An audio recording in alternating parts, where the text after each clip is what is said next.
गुजरात को लेकर राहुल गांधी 2024 के बाद से लगातार बड़े बड़े दावे कर रहे हैं। चुनाव 2024 का लोकसभा का खत्म हुआ था और राहुल गांधी जो अपना एक बड़ा दौरा करने वाले थे उसके लिए उन्होंने गुजरात को चुना और उन्होंने एक हुंकार भरते हुए कह दिया नरेंद्र मोदी को नरेंद्र मोदी के गढ़ में हराऊंगा। और उसके बाद वो तमाम राहुल गांधी की कहानियां सामने आने लगी। लंगड़ा घोड़ा है, गुजरात में कांग्रेस कमजोर है, गुजरात कांग्रेस में भाजपाई हैं, ये तमाम बातें निकल कर आने लगी।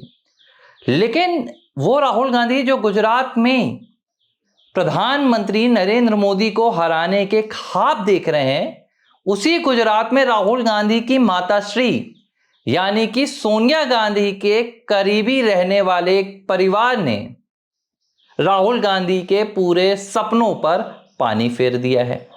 राहुल गांधी की पूरी उम्मीदों को खत्म कर कर रख दिया है। इस परिवार ने ना सिर्फ राहुल गांधी को एक बहुत बड़ा आईना दिखाया, इस परिवार ने ना सिर्फ राहुल गांधी को एक बहुत बड़ी सच्चाई से रूबरू करवाया, बल्कि इस परिवार ने यह तक कह दिया कि राहुल गांधी जी, आप गुजरात में प्रधानमंत्री नरेंद्र मोदी को हराएंगे, यह तो दूसरी बात हो गई, लेकिन आप हराने की बात तो छोड़ दीजिए, नरेंद्र मोदी के खिलाफ उतरने की भी जरूरत नहीं है। और यह बात देखिए, छोटी बात नहीं है। कहने वाला जो परिवार है वो ना सिर्फ सोनिया गांधी बल्कि ऐसा परिवार है जिसे राजनीति में लाने वाली इंदिरा गांधी थी। इस परिवार ने इंदिरा गांधी के लिए काम किया, करीबी रहा, राजीव गांधी के लिए काम किया, करीबी रहा, और फिर राजीव के बाद जब सोनिया गांधी युग की शुरुआत हुई कांग्रेस के भीतर, तो सोनिया गांधी का भी सबसे खासम खास बन गया। और वो परिवार आज राहुल गांधी को इशारा कर रहा है, राहुल गांधी को चेतावनी दे रहा है कि नरेंद्र मोदी को हराना वो तो दूसरी बात हो गई, पहली बात तो आप ये नोट कर लीजिए राहुल गांधी जी कि नरेंद्र मोदी के खिलाफ उतरने की भी जरूरत नहीं है। जिस परिवार की मैं बात कर रहा हूं ये अहमद पटेल का परिवार है। वही अहमद पटेल जो सोनिया गांधी के राजनीतिक सलाहकार हुआ करते थे, वही अहमद पटेल जो राजीव गांधी के लिए पार्लियामेंट में, संसद में स्ट्रेटजिस्ट हुआ करते थे, रणनीतिकार हुआ करते थे, और वही अहमद पटेल का परिवार जो 1977 में इंदिरा गांधी के कहने पर राजनीति में आया था। अहमद पटेल कांग्रेस पार्टी के गुजरात के सबसे बड़े नेताओं में से एक थे। अब थे इसलिए कह रहा हूं क्योंकि दुर्भाग्य से साल 2020 में उनका निधन हो गया। निधन किसी के लिए भी दुर्भाग्य होता, उनके परिवार के लिए। तो अहमद पटेल का राजनीतिक सफर तो खत्म हो गया, राजनीतिक के साथ उनके जीवन का सफर भी थम गया। लेकिन उन्होंने 1977 से लेकर 2020 तक एक बहुत बड़ा राजनीतिक जीवन जिया और अपने आप को गांधी परिवार के प्रति समर्पित कर कर रखा। इसलिए उनकी निष्ठा पर संदेह नहीं जताया जा सकता है गांधी परिवार को लेकर। अहमद पटेल के बेटे हैं और बेटी हैं। एक बेटे हैं फैजल पटेल, और फैजल पटेल ने अब एक बहुत बड़ी बात कह दी। फैजल पटेल से पूछा गया प्रधानमंत्री नरेंद्र मोदी को लेकर, ऑपरेशन सिंदूर को लेकर, कांग्रेस पार्टी की राय को लेकर। वैसे तो वो राजनीति में ज्यादा सक्रिय नहीं है, लेकिन उन्होंने कहा कि भाई आज जो देश में सेना है उस सेना पर पूरे देश का विश्वास है, वो सेना सर्वोच्च है। हाँ, उसके रहते हमें किसी प्रकार का कोई खतरा नहीं, किसी प्रकार का कोई डर नहीं। और उससे भी बड़ी बात है कि जो देश का नेतृत्व है वो सबसे सही हाथों में है। यह नेतृत्व आज प्रधानमंत्री नरेंद्र मोदी के हाथों पर है, और उनके हाथों पर यह नेतृत्व है तो पूरे देश को भरोसा है और हमें किसी से डरने की जरूरत नहीं है। उन्होंने यह कहा कि ना सिर्फ नरेंद्र मोदी साहब बल्कि राजनाथ सिंह जो हमारे रक्षा मंत्री हैं, विदेश मंत्री जो जयशंकर हैं, तमाम उन्होंने तारीफ की। कुछ भाजपा नेताओं की भी उन्होंने बात की। उन्होंने कहा कि देखिए, मेरे राजनीतिक विचार तो अलग ही हैं, मैं कांग्रेस पार्टी का सदस्य हूं, मैं कहता हूं कि हाँ ठीक है, देश में जो गरीबी के मसले हैं, जो महंगाई के मुद्दे हैं, बेरोजगारी के मुद्दे हैं, उसके लिए तो भाजपा को काम करना ही चाहिए। लेकिन जब बात रक्षा की आती है, नेतृत्व की आती है, तो इसमें कोई दो राय ही नहीं है कि देश का नेतृत्व सबसे मजबूत हाथों में है, जिन हाथों पर होने के बाद किसी तरह के भय की कोई आशंका नहीं होती है। ये शब्द जिस परिवार के बेटे के मुंह से निकल कर आ रहे हैं, वो परिवार सामान्य परिवार नहीं रहा है कांग्रेस पार्टी के लिए। फैजल पटेल के ये शब्द हैं। और जब वो ये बात कह रहे हैं तो ये बहुत बड़ी बात कह रहे हैं, और इसको समझने के लिए मुझे लगता है कि राहुल गांधी को एक मंथन करना चाहिए। बहुत बड़ा इशारा कर रहे हैं भाई। राहुल गांधी 2024 के बाद से गुजरात में धावा बोलने की कोशिश कर रहे हैं। कह रहे हैं कि नहीं भैया, मैं 99 सीट जीत कर आ गया हूं, तो अब मैं शेर को जाऊंगा शेर की गुफा में, और शेर की गुफा में उसे हरा कर आऊंगा। गुजरात राजनीति के लिहाज से नरेंद्र मोदी के लिए, और गुजरात के लिए नरेंद्र मोदी शेर ही हैं, देश के लिए ही है शेर, गुजरात के लिए भी हैं। 2-4 दौरे भी उन्होंने किया, कांग्रेस पार्टी को कटघरे पे खड़ा कर दिया। बोला हार का कारण क्या है? राहुल गांधी, मैं नहीं हूं, आप हैं। ये है राहुल गांधी। गुजरात में जाकर गुजरात कांग्रेस कार्यकर्ताओं को कोस कर आ गए कि भाई अगर मैं यहां पर हार रहा हूं तो इसकी वजह आप हैं। और अहमद पटेल को लेकर ये बात मैं क्यों कह रहा हूं कि उनके परिवार की तरफ से ये बात आ रही तो महत्वपूर्ण है। 8 बार उन्होंने देश की संसद को रिप्रेजेंट किया है।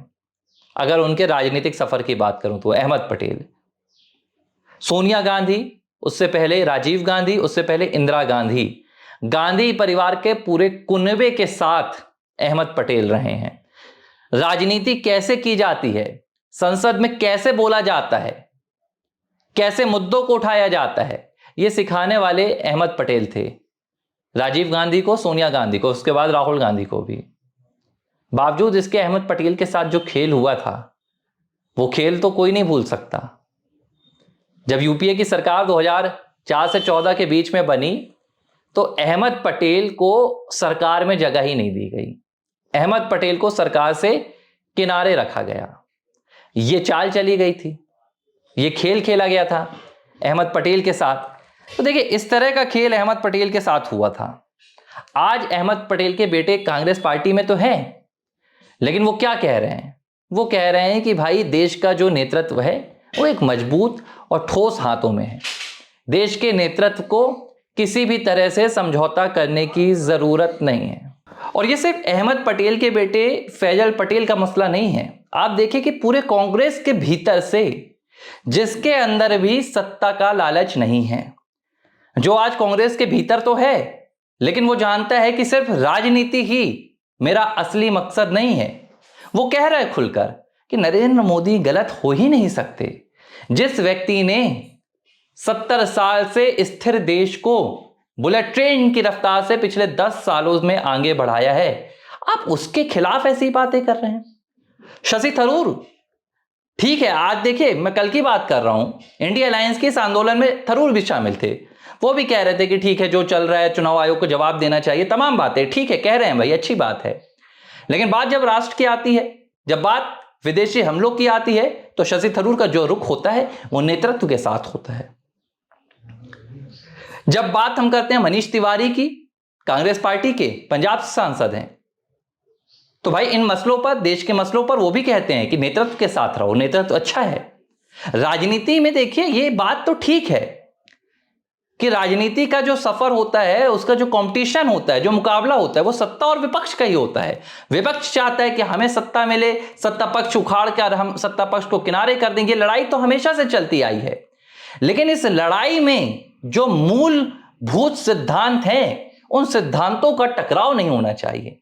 इस लड़ाई में देश का नुकसान नहीं होना चाहिए। विपक्ष सत्ता में आने की होड़ इसलिए करे कि हम आएंगे तो हम इनसे बेहतर करेंगे तो बहुत अच्छा है, हम आएंगे हमारे पास इनसे बेहतर स्कीम है, बेहतर योजनाएं हैं, बेहतर तरीके हैं, बेहतर नीति है, इसलिए हम सत्ता पक्ष में आना चाहते हैं, तो यह एक बेहतर निर्णय है।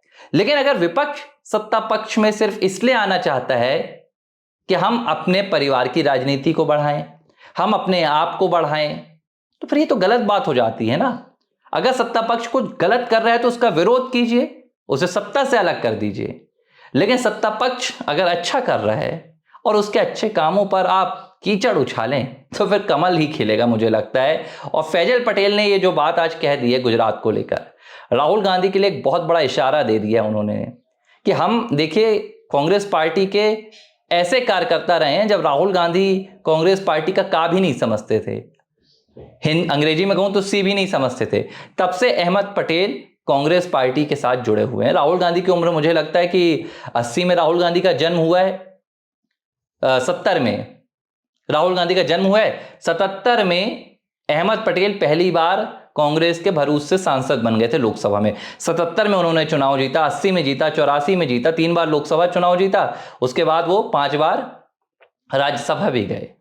तो जब राहुल गांधी महज 7 साल के थे तब अहमद पटेल पहली बार सांसद बन चुके थे। तो आज अगर उनका परिवार ये हिदायत दे रहा है तो इस बात को राहुल गांधी आप भी स्वीकार कर लीजिए। लेकिन राहुल गांधी स्वीकार नहीं करेंगे, क्योंकि ये स्वीकार्यता देश के लिए फायदेमंद हो जाएगी, लेकिन राहुल गांधी के परिवार के लिए बहुत बड़ा नुकसान खड़ा कर देगी। तो राहुल गांधी पीएम मोदी के खिलाफ बोलने को अपनी राजनीतिक एक सबसे बड़ी सफलता मानते हैं। उन्हें लगता है कि अगर मैं नरेंद्र मोदी के खिलाफ बोल रहा हूं तो इसी में मेरी जीत है, क्योंकि नरेंद्र मोदी को जीतना तो मेरे बस की नहीं है।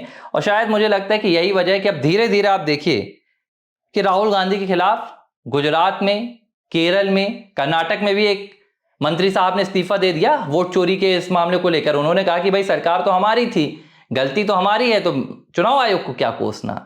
पूरे देश में कांग्रेस के भीतर से राहुल गांधी के इन मुद्दों को लेकर एक उबाल मार रहा है, क्योंकि भाई अब देश का मसला है।